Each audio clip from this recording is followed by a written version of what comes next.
High friends, আসসালামু আলাইকুম and welcome to my another blog. আশা করি সবাই অনেক অনেক ভালো আছো। আমিও অনেক ভালো আছি, আলহামদুলিল্লাহ। আজকে তোমাদের সাথে শেয়ার করব হঠাৎ করে রাতের 11টার সময় আমার ননদের কি খেতে মন চাইলো। হঠাৎ করে রাত 11টা বাজে, আমার ননদ বলতেছে, ভাবি চিকেন ফ্রাই খাইতে মন চাইছে অনেক। তো অত রাতে বাইরে থেকে এনে দেওয়া সম্ভব না, তাই আমি নিজেই করে খাওয়ালাম। তো ননদদের তো আবদার থাকবেই, আর আবদারগুলো বাবির কাছে বেশিরভাগ থাকে, আর বাবিরা এসব আবদার পূরণ করেও থাকে। আমি সবসময় চেষ্টা করি আমার ননদদের সব আবদার পূরণ করার জন্য। তো চিকেন ফ্রাই বানানোর জন্য আমার ঘরেই চিকেন ছিল, তো আমি এগুলাই পিস পিস করে নিয়েছি। আহ, সবার জন্য 2 পিস করে নিয়েছি। তো ভালো করে ধুয়ে নিয়েছি মাংসগুলো, তারপর কিছু মশলা দিয়ে মেরিনেট করে রেখেছি কিছুক্ষণ। যেহেতু বেশি সময় ছিল না, তাই বেশিক্ষণ মেরিনেট করে রাখতে পারিনি।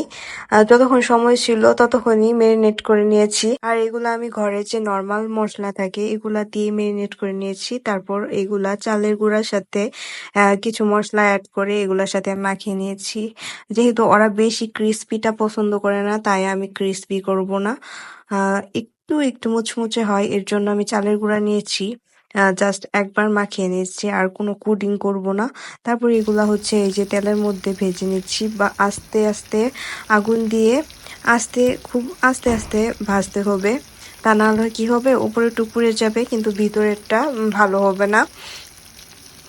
তো এগুলা আমি একটু হয়ে আসলে উল্টিয়ে দিচ্ছিলাম। এক পাশটা একটু ভালো করে হয়ে নিলে তারপরে উল্টিয়ে দিচ্ছিলাম, তারপরে আস্তে আস্তে ভেজে নিব।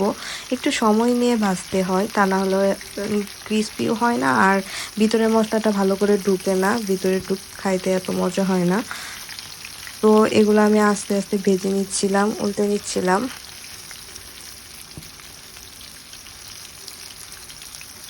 আসলে আমার মনে হয় বাইরে থেকে এগুলা কিনে খাওয়ার থেকে বাসায় ভেজে খাওয়াই মনে হয় একটু স্বাস্থ্যকর। বাইরেরগুলা তো অনেক পুরনো তেল থেকে থাকে, তো ওগুলা অনেক গ্যাসের সমস্যা হয়, অনেক সমস্যা হয়। আর এই যে এগুলো আমি ভেজে নামিয়ে নিয়েছি, দেখো এটা হচ্ছে ফাইনাল লুক। আমি দুইটা হচ্ছে একদমই চালের গুঁড়া ছাড়া ভেজেছি, কারণ আমার হাজবেন্ড চালের গুঁড়াটা পছন্দ করে না। ও একদমই নরমালি ভাজা পছন্দ করে, ওর জন্য করেছি। আর সাথে করেছি লেমনেড, যেহেতু বাসায় কোনো কোক টোক ছিল না, তাই সাথে লেমনেড করেছি। এটা লেবু আর বিট লবণ দিয়ে করা, এটা খেতে অনেক মজা হয়। আজকের ব্লগটি এই পর্যন্তই, ছোট্ট একটা ব্লগ ছিল, আপনাদের সাথে শেয়ার করলাম। কেমন লাগলো জানাবেন। আল্লাহ হাফেজ।